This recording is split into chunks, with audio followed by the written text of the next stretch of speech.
Hey, I'm Bob at ILikeToMakeStuff. Today I'm going to make a knife block that can also hold your cookbook.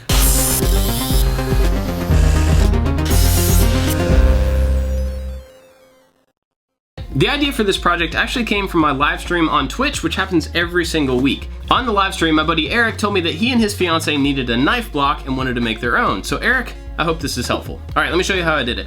I've got several large, rough-sawn pieces of basswood, and I thought this was a perfect project to finally use one of them.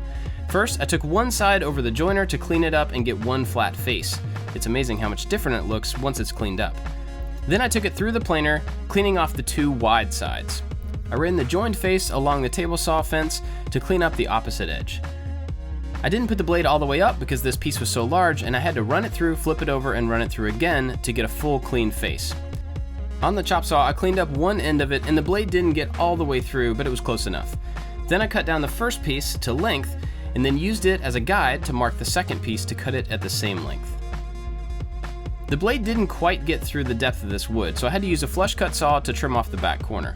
It actually worked perfectly, and I didn't even have to sand it. I checked both of these pieces for square, and they were close, but not quite right. So I took the sides that weren't square back to the joiner and ran them over until I got everything nice and square. I figured out how I wanted these two pieces to sit together, and then I made 6 marks across the full width of these two pieces. I put numbers there too, so I would remember the order later.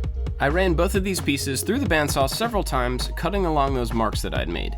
Each segment was 2 inches, with the ones on the sides being 1 inch. I lined the pieces back up in the correct order and then drew a little mark on each one where I wanted to route out a slot for the blades to fit. I laid the pieces down with those markings facing up and then laid the knives in the correct order. I centered each knife roughly within the piece, making sure that the handle was all the way on the outside of the piece of wood, and traced the outline of the blade.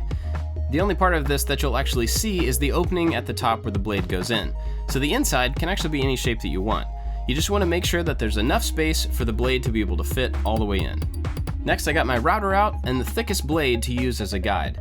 I laid it on top of the router and then changed the height so that the bit was just a little bit taller than the thickness of the blade. For each one of these pieces, I clamped it really well down to the bench and used the router to cut on the inside of the lines that I'd drawn. Again, these don't have to be very exact on the inside, but you want the opening at the top to be right on the lines. I did a test fit with each one of the blades on each one of these pieces as I was going along, making sure that the blade could slide in the hole, not just lay down on top of it. One of the blades was a little bit curved, but it actually worked fine. Then I lined all the pieces back up in the correct order, and it was time to glue them up. This was a very simple glue up. I just spread a lot of glue on all the surfaces, and when it came down to it, I actually put glue in the areas that had been routed out, so I really didn't need to do that. Really, you just need glue on the outside edges. Once I got all these pieces lined up and squared on the top and the bottom and both sides, I put them in the clamps and added quite a few clamps to keep everything in place while it dried. I wanted all the joints to be very tight on this. While that was drying, I started on the little shelf, and this was just a scrap of teak that I had, so I cut it down to the correct width. After the block was out of the clamps, I used a scraper to get rid of the extra glue squeeze out as much as I could before I started sanding. Then I went over it with the orbital sander using a 150 grit, moving to a 220 grit, and it got really nice and smooth. I wanted to put a small bevel on one end of it, and I did this by raising the blade all the way up on the table saw and running it through. That still wasn't quite high enough, so I flipped it over on the other side of the blade to take off the extra little bit. I sanded it smooth, but it really didn't need it.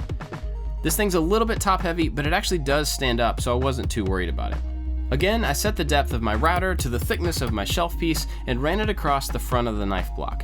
You'll notice I started in the middle of the piece, and that's because I had the edge guide on, and it's just easier that way. I also should have cut it in 2 shallow passes instead of 1 deep pass, but the burning doesn't really matter because it's going to be on the inside. I added some glue into this slot and then knocked in my shelf piece. Now this shelf piece is 90 degrees from the front of the block, but the bevel on the bottom of the block is going to make it stick up at an angle. I used a sanding block over all of the corners and then took a tack cloth to get rid of any sawdust on the entire thing before adding finish. And for the finish, I used 100% pure tung oil.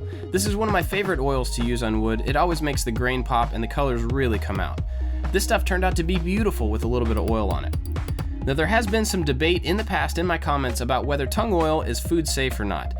There is some concern about whether it's dangerous for people with nut allergies. You'll have to do your research there when you use it, but I know in our house it's perfectly fine. I used an old cut-up t-shirt to apply a really thick coat of oil over this entire thing, and I even put some down into the slots right at the top. That way you wouldn't see unfinished grain up there when you put the blades in. And this is it, all done, and it holds a book really nicely. I didn't think we needed one of these before, but now that we have it, I'm really excited about it. It turned out great. I really love the way it looks. And in fact, this basswood is really deceiving. It looks like it's all basically one color, but once you get some oil on it, it really looks great. There are a million ways that you could do this project. The real key is being able to route out the slots for the knife. So you can square it up however you want, you can chop it into pieces however you want, and you don't even have to use a router to make those slots. If you had a Dremel tool or even a chisel and a hammer, you could make slots that would fit perfectly to the knives. This is a project that I think just about anybody could do, no matter what tools you have and no matter what skills you have. So if this is interesting, I hope you'll take a crack at it. I'd love to know what you think about this one. Let me know down in the comments. I've got lots of other types of projects that you might be interested in as well, so be sure to go check those out. Don't forget to subscribe. I've also got a second channel with some kind of non-project behind the scenes stuff. You might be interested in that as well. That's it for this one, guys. Thanks for watching. I'll see you next time.